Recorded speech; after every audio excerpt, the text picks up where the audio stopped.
times have you asked yourself whether you made a mistake choosing the job that you do? Have you ever wondered why you like some parts of your job but not others? Have you actually thought about whether your current job fits your personality or whether your personality fits your current job? Sometimes in my work I meet people who are a bit lost. They're not happy at work but don't know what to do about it. Sometimes they don't even know exactly why they're not happy. When you're not clear about what drives you at work, it's easy to make big career mistakes. I'm a really good example of this. It's only since becoming a career specialist myself that I realise I have two key needs for me to be happy at work. The most important thing for me is to influence others. I love working out what angle I need to use to get people to come on board with my ideas.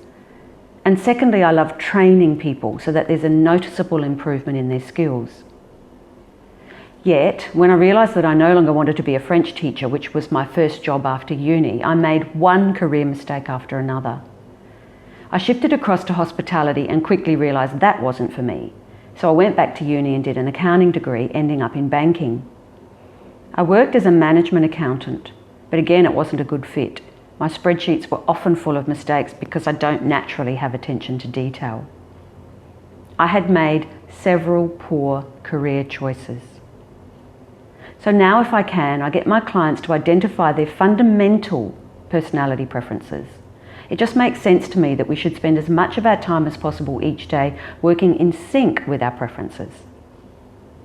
So, which assessment tool is the best one to use to explore your personality preferences? A few years ago, I attended an international career consultants conference in Chicago with specialists from all around the world. One after another, attendees and speakers threw detailed comments about MBTI into the mix, until it became a bit of a joke. We all knew the MBTI so well and loved it so much. Ever since, I've used MBTI accreditation as a test for the seriousness of a career practitioner. Without it, I just don't believe it is possible to provide a complete career service to clients. Where's the proof?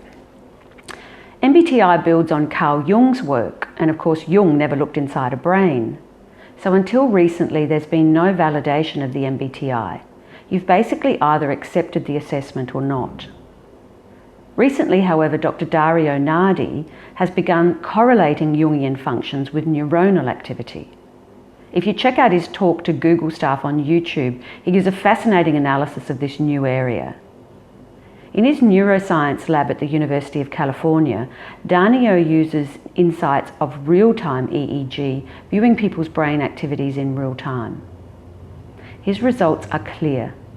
Individual personality differences matter.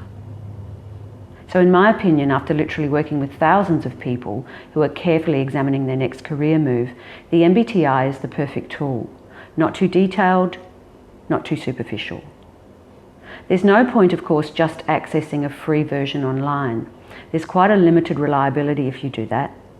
It's the 1 to 1.5 hour debrief meeting with a solid, accredited practitioner that makes the exercise useful to you.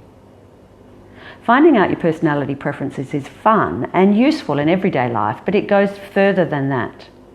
It gives you specific information, firstly about what type of work experiences are likely to give you career satisfaction, and secondly, what types of jobs might suit your preferences. By the way, this doesn't mean that we should just use our natural preferences as an excuse for not trying in other less preferred areas. Back in my banking days, when I became solely responsible for the monthly board reports, I can tell you I became the most meticulous checker you could imagine. I just felt as though I needed a double scotch after those reports were handed in. You might think that perhaps you've been a round peg in a square hole and that you desperately need to change careers. And this might cause you to feel a sense of failure, that you couldn't cut the mustard in your field, or perhaps a sense of guilt for feeling the way you do. So it becomes critical to understand the delicate fit between your personality preferences and the working demands of certain occupations and of certain job environments. It's essential not only for selecting a good fit for the future, it's a key for understanding the past in a way that helps restore your confidence and optimism. It also sometimes helps explain why your career may have gone stale or why you feel as though career success and satisfaction has remained out of reach. An added bonus of MBTI is the respect you gain for other preferences. I always remember the first time I went shopping with my husband Phil. I nearly died. Then I just realised this was the way somebody with S preferences would shop. So no judgment involved. Now I just steer clear, let him do the shopping, and I meet him afterwards for coffee. So if you only have 1 hour to work with a career practitioner on career stuff, I absolutely recommend exploring your personality preferences with the MBTI. If you already know your profile, it gives you a specific career lens. If you're new to the MBTI, at a minimum you'll love it, and at a pinch, it'll be the most valuable professional career discussion you've ever had. If you'd like to get in touch about the MBTI, we'd love to hear from you.